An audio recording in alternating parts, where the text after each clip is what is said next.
Morning class 12th A. Today is our chapter Indigo. Indigo is running. So I am going to start by revision of the chapter. As from here, please see. As you read, तक कल हो चुका था. इससे question answer मैंने homework में दिए थे. इसके बाद का पैरा है गांधी जी डिसाइडेड, वो छोड़ दीजिए. उसके बाद द न्यूज डिसाइडेड वाला छोड़ दीजिए. फिर गांधी चाइल्डेड छोड़ दीजिएगा.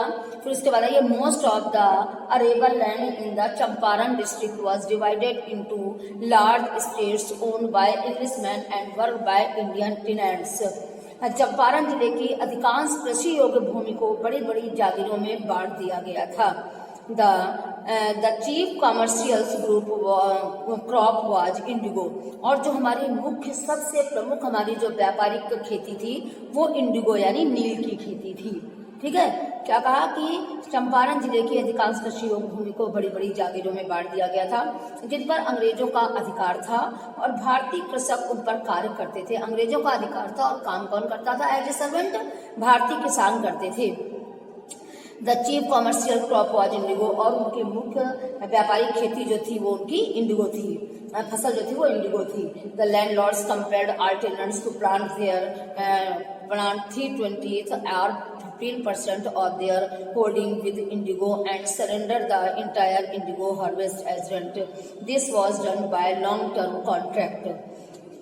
क्या कहते हैं क्या कहते हैं जमींदार किसानों को मजबूर करते थे वे अपनी जमीन का 3/20 अथवा 15% भाग पर नील की खेती करें और सारा नील जो है वो लगान के रूप में उन्हें दे दें. ऐसा एक लंबे समय के कमिटमेंट के साथ किया गया, कॉन्ट्रैक्ट बेस पर किया गया. Presently the landlord learn that Germany had developed synthetic Indigo. तब तक जमींदारों को पता लग गया था कि जर्मनी में आर्टिफिशियल यानी सिंथेटिक कृत्रिम नील बनने लगा है. और thereupon obtained agreements from the sharecroppers to pay them compensation for being released from and the 15% arrangement. तब तक उन्होंने बटाईदारों को ऐसे बहुत सारे जो है उन्होंने ये ऐसे बहुत सारे एग्रीमेंट हो गए थे sharecroppers to pay them compensation की वे उन्हें उनका मुआवजा देंगे for being released from 15% arrangement. और वे उन्हें 15% के बंधन से मुक्त कराने का भी कंपनसेशन देंगी. The sharecropping arrangements was its sum to the peasants. जो बटाईदारों का जो ये अरेंजमेंट हुआ था, कंपनसेशन हुआ था, ये उन किसानों के लिए बहुत ही मुंह चिढ़ाने वाला था. And many signed willingly. Those who registered engage lawyers and landlord hired thugs. Meanwhile, the information about synthetic indigo reached to the illiterate peasants who had signed. इसी बीच ये खबर जो थी सिंथेटिक इंडिगो बनने की यानी कृत्रिम नील बनने की थी हमारे बहुत ही अशिक्षित किसानों के पास पहुंच गई. who had signed and they wanted their money back. उन लोगों ने साइन कर दिया कि वो अपना धन वापस मांग चाहते हैं. At this point Gandhi ji arrived in Champaran. और इसी समय गांधी जी चंपारण आए हुए थे. फिर आगे आप देखिए. he began by trying to get the fact. First he visited the secretary to the British Landlord Association. The secretary told him that they could give no information to an outsider. Gandhi ji answered that he was no outsider. He began by trying to get the fact. अब उन्होंने अपना कार्य तथ्यों की जानकारी लेने के प्रयत्न में आरंभ किया. गांधी जी ने अब अपना जानकारी लेने वाला काम शुरू किया. सबसे पहले उन्होंने ब्रिटिश लैंडलॉर्ड एसोसिएशन के जमींदार की जो समिति थी उससे उन्होंने सबसे पहले सेक्रेटरी से मिले. सेक्रेटरी ने उन्हें बताया कि वो कोई भी इंफॉर्मेशन आउटसाइडर को नहीं दे सकते हैं. गांधी जी ने उत्तर दिया कि वो एक आउटसाइडर नहीं है. Next Gandhi ji called on British official commissioner of the Tirhut division on which the Champaran information.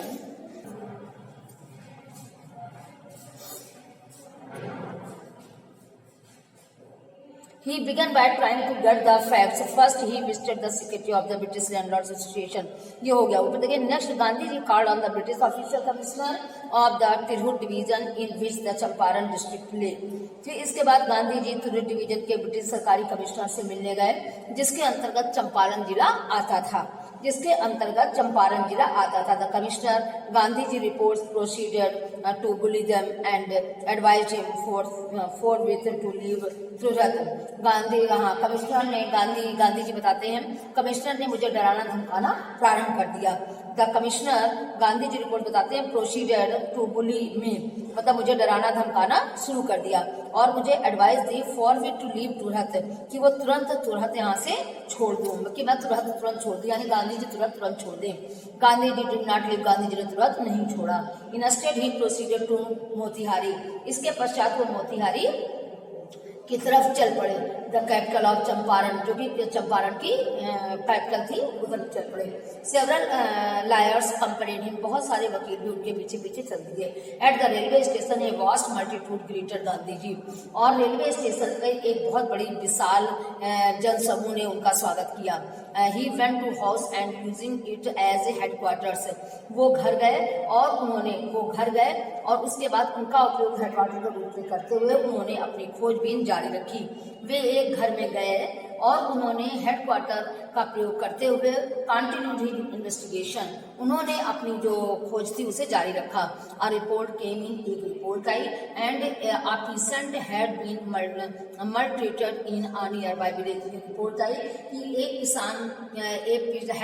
किसान के साथ बहुत ही बुरा व्यवहार किया गया है नजदीक के गांव में।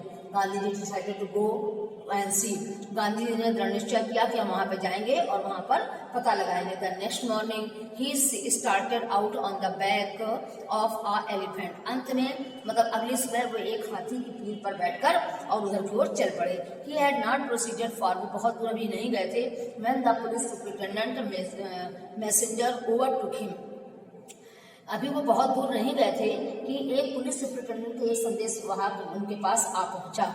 मतलब अभी वो अधिक दूर नहीं गए थे कि जब पुलिस का एक सुपरिटेंडेंट का एक मतलब वही संदेश था उनको उनके पास पहुंचा। And ordered him to return to the town in his carriage, कि अभी वो अपनी सवारी से घर वापस, मतलब अपनी गाड़ी में बैठकर वापस वो अपना वहां चले जाए, अपने कस्बे अपने शहर चले जाए। गांधी जी कंप्लाइड, गांधी जी ने आज्ञा का उल्लंघन किया, यानी गांधी जी ने उनकी आज्ञा नहीं मानी। The messenger drove Gandhi ji him where he served him with a official notice to quit Champaran immediately. Gandhi ji ने उनकी आज्ञा गांधी जी ने उनकी आज्ञा मान ली, कंप्लाइड, गांधी जी ने उनकी आज्ञा मान ली। फिर द मैसेंजर ड्रोव गांधी जी को मैसेंजर जो था उसने गांधी जी को, एक संदेश वाहक था, वो गांधी जी को लेकर घर आया और जहां उन्होंने उन्हें तुरंत चंपारण छोड़ने का सरकारी नोटिस दे दिया। गांधी जी को बैठा के गाड़ी में लाया और उसने तुरंत गांधी जी से क्या कहा, उसने where he serve him with an official notice to quit Champaran immediately. वहां पर उन्होंने गांधी जी को एक नोटिस दी कि वो तुरंत चंपारण छोड़ दें। गांधी जी ने नोटिस की रसीद पर हस्ताक्षर किए। गांधी जी ने signed a receipt for the notice की रिसीट पर गांधी जी ने साइन किए and wrote on it that he would disobey the order, और उन्होंने इस पर लिख दिया कि वे आज्ञा का उल्लंघन करेंगे। उन्होंने उसकी रिसीट पर साइन कर दी और ये लिख दिया कि वो उनकी आज्ञा का उल्लंघन करेंगे, ये लिख दिया गांधी जी ने। फिर इन कॉन्स्टिट्यूशन से फिर अगले इसके परिणाम स्वरूप क्या हुआ, Gandhi ji received a summon to appear in court the next day. अगले दिन गांधी जी को ये सम्मान आया, ये बुलाया गया कोर्ट में कि वो तुरंत कोर्ट में हाजिर हो। Alright, Gandhi ji remained awake, Gandhi ji रात भर जागते रहे। He telegraphed Rajendra Prasad to come from Bihar with unofficial friends, उन्होंने राजेंद्र प्रसाद को टेलीग्राम किया बिहार से कि वो अपने बहुत सारे मित्रों को लेकर आ जाएं। गांधी जी ने राजेंद्र प्रसाद को तार दिया कि वो बिहार से अपने प्रभावशाली मित्रों को लेकर आ जाएं। उन्होंने आश्रम में हिदायतें भेजी। उन्होंने वायसराय को तार से सारी रिपोर्ट भेज दी, वायसराय को सब पूरी रिपोर्ट भेज दी। फिर morning found the town of Motihari back with patients, और सुबह जब हुआ तो Motihari black with patients, Motihari जो था शहर जो था वो किसानों से पूरा भर चुका था। They did not know Gandhi ji record in South Africa, उन्हें ये नहीं, वे गांधी जी दक्षिण अफ्रीका के इतिहास के बारे में कुछ नहीं जानते थे। वे गांधी जी के दक्षिण अफ्रीका के इतिहास के बारे में कुछ नहीं जानते थे। उन्होंने सिर्फ इतना सुना था कि एक महात्मा गांधी है जो उनकी सहायता करना चाहता था, अधिकारियों के कारण मुसीबत में था। केवल उन्होंने ये सुन रखा था कि they had merely heard that Mahatma Gandhi, who wanted to help them, was in trouble with the authorities. उन्होंने केवल ये सुन रखा था कि एक महात्मा गांधी है कोई who wanted to help them, जो उनकी सहायता करना चाहते थे, उनको अथॉरिटी के बीच परेशानी में पड़ गए हैं। Their spontaneous demonstration in thousands around the courthouse was a beginning of their liberation from fear of the British. और उन मुसीबत में था, उन्होंने हजारों की संख्या में कचहरी के चारों ओर उनका स्वयं स्फूर्ति विरोध प्रदर्शन किया। अंग्रेजों ने उनके भय मुक्त होने का प्रारंभ कर दिया। उसके बाद आप देखिए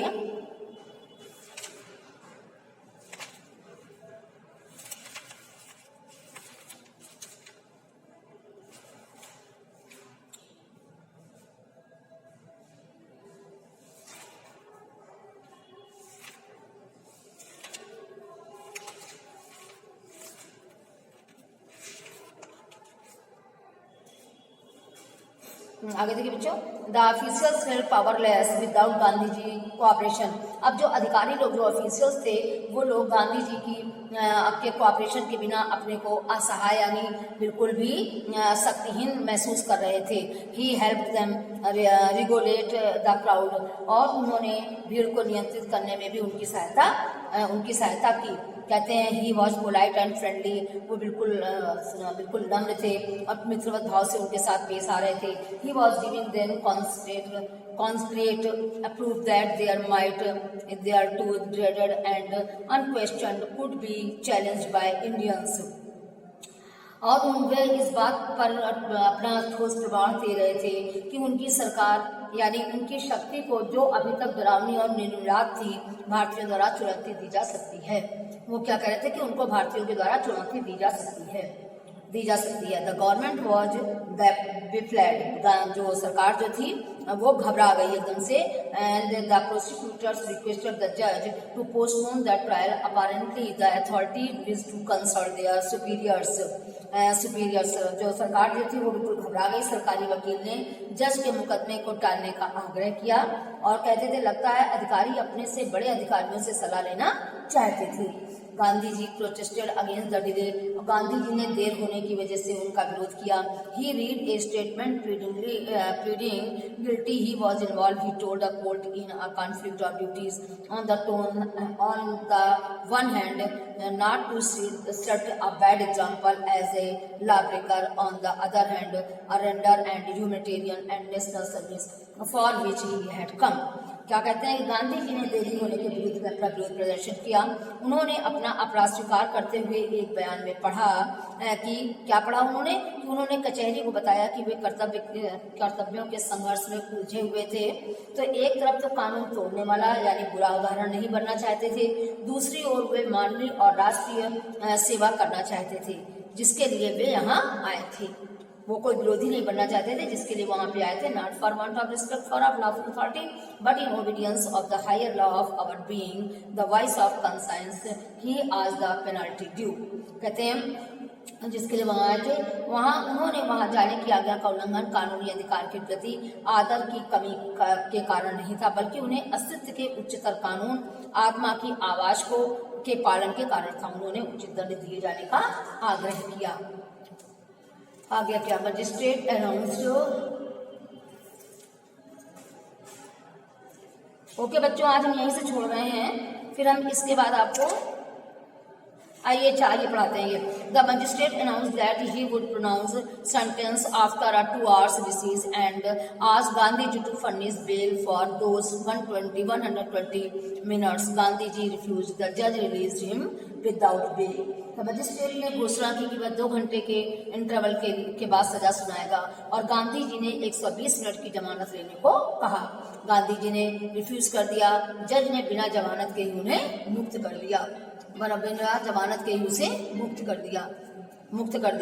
उसके बाद देखिए, when the court reconvened, the judge said to that without on deliver the judgment several days meanwhile he allowed Gandhi to remain at liberty. अब अदालत फिर से लगी, तब जज ने कहा कि कई दिनों तक निर्णय नहीं देगा। इस बीच उन्होंने गांधी जी को मुक्त कर दिया। ठीक है क्लास, बच्चों आप यहीं से छोड़ रहे हैं, इसके बाद हम आपका नेक्स्ट टर्म में पढ़ाते हैं।